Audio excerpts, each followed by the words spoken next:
নমস্কার বন্ধুরা, আজকে আরেকটি রান্নার রেসিপি নিয়ে আমি তোমাদের কাছে চলে এসেছি। আজকে যে রান্নাটা বানাবো সেটা হলো চিকেন ভর্তা। চিকেন ভর্তা বানানোর জন্য আমি এখানে 200 গ্রাম মতন সলিড চিকেনের পিস নিয়ে তার মধ্যে দিলাম নুন, গোলমরিচ এবং ভিনেগার দিয়ে ওটাকে প্রায় ভালো করে ম্যারিনেট করে প্রায় ঘন্টাখানেক আমি রেখে দিয়েছি। রেখে দেওয়ার পর বড় গ্লাসের 1 গ্লাস মতন জল একটা পাত্রে নিয়ে তার মধ্যে গোটা গরম মশলা মানে দারচিনি, এলাচ, লবঙ্গ সব দিয়ে তারপরে ওর ভেতরে ওই চিকেনের পিসটাও দিয়ে দিতে হবে। দিয়ে ভালো করে চিকেনের পিসটাকে সেদ্ধ করে নিতে হবে। এই চিকেনের জলটা একটু বেশি করে দিতে হবে, কারণ এই যে চিকেনে সেদ্ধ করা জলটা বা চিকেন স্টকটা এটা দিয়েই আমি পুরো রান্নাটা করব। তাহলেই কিন্তু রান্নাটার আসল টেস্ট আসবে। এরপরে চিকেনের পিসটা সেদ্ধ হয়ে গেলে নামিয়ে নিয়ে ঠান্ডা করে নিতে হবে। তারপরে হাত দিয়ে ছিঁড়ে এরকম শেডেড চিকেন বানিয়ে নিতে হবে। নিয়ে তারপরে আমি গ্যাসে কড়াই বসিয়ে তাতে আবার 2 টেবিল চামচ মতন রিফাইন তেল দিয়েছি। এই রান্নাটা কিন্তু রিফাইন তেলেই হবে। তারপরে এতে দিয়েছি গোটা গরম মশলা, দারচিনি, এলাচ, লবঙ্গ। তারপরে এর ভেতরে আমি মিডিয়াম সাইজের 2খানা পেঁয়াজ কুচিয়ে নিয়েছিলাম, সেই পেঁয়াজ কুচিটা অ্যাড করে দিলাম। আর দিলাম 2টো কাঁচা লঙ্কা। আমি এই রান্নায় কাঁচা লঙ্কা ইউজ করছি, তোমরা ইচ্ছে করলে শুকনো লঙ্কাও ইউজ করতে পারো এবং কাশ্মীরি রেড চিলি পাউডারও ইউজ করতে পারো, তাতে কালারটা ভালো আসে।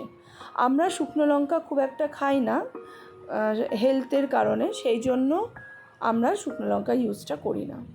তো একই রকম টেস্ট হয় শুকনো লঙ্কা বা কাঁচা লঙ্কা, কিন্তু টেস্টের কোনো পরিবর্তন হয় না। আচ্ছা, এটাকে তারপরে মশলাগুলোকে খুব ভালো করে ভেজে নিতে হবে।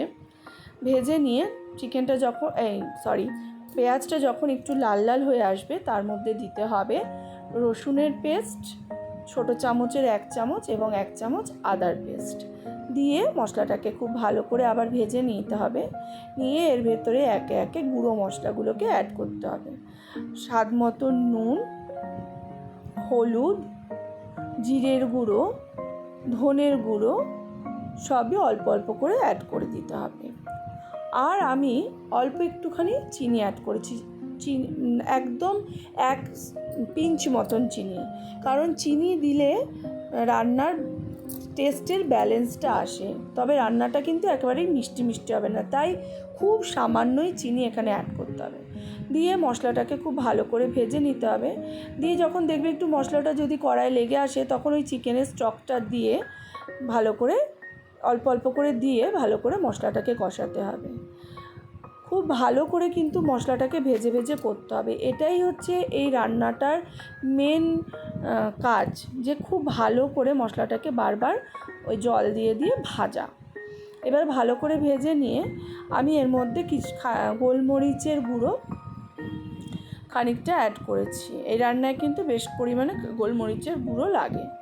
আচ্ছা, গোলমরিচের গুঁড়ো দিয়ে তারপরে আবার ভালো করে নেড়ে এর মধ্যে দিয়ে দিয়েছি ওই শেডেড চিকেনগুলো দিয়ে কিন্তু খুব ভালো করে মশলাটাকে কষিয়ে নিতে হবে, একদম চিকেনের সাথে যেন মশলাটা খুব ভালো করে মিশে যায়। এবারে বলি, তোমাদের যাদের আমার রান্নাগুলো ভালো লাগছে তারা অবশ্যই আমাকে লাইক কমেন্ট করো, আর যারা এখনও আমাকে ফলো করোনি তারা অবশ্যই ফলো করে নিও। এরপরে এর মধ্যে আমি ওই আবার জল দিয়ে ভালো করে নেড়ে নিলাম। আর যারা আমার এই রান্নাটা ইউটিউবে দেখছো তারা অবশ্যই আমার চ্যানেলটাকে সাবস্ক্রাইব করে নিও। এরপরে ভালো করে নাড়া হয়ে গেলে এবারে আমি দিচ্ছি এখানে কাজু বাদাম এবং পোস্তর পেস্ট। আমি এখানে 10-12টা মতন কাজু বাদাম এবং 2 চামচ পোস্ত দিয়ে একটা স্মুথ পেস্ট বানিয়ে নিয়েছিলাম, সেটা এবার এর মধ্যে অ্যাড করে দিলাম। আর ওই মিক্সির জারটাকে ধুয়ে একটু জলও অ্যাড করে নিলাম। জল মানে কিন্তু প্লেন জল নয়, ওই চিকেনেরই জলটা দিয়ে আমি করছি। দিয়ে ভালো করে নেড়ে একদম দেখো শুকনো শুকনো এরকম করে নিতে হবে। তারপরে আমি এখানে দিয়েছি 2 চামচ টক দই ফেটিয়ে। ভালো করে কিন্তু টক দইটাকে ফেটিয়ে নেবে এবং দই অ্যাড করার সময় গ্যাসটাকে কিন্তু অবশ্যই লো ফ্লেমে করে নেবে, নাহলে কিন্তু দই কেটে যায় যে কোনো রান্নায়। এবারে ভালো করে আবার আমি দইটাকেও মিক্স করে ভালো করে রান্নাটাকে নেড়ে নিচ্ছি। নিয়ে খুব ভালো করে কষাতে হবে। কষিয়ে যখন একদম রান্নাটা থেকে তেল ছেড়ে আসবে, সেই সময় এর মধ্যে অ্যাড করতে হবে কসুরি মেথি।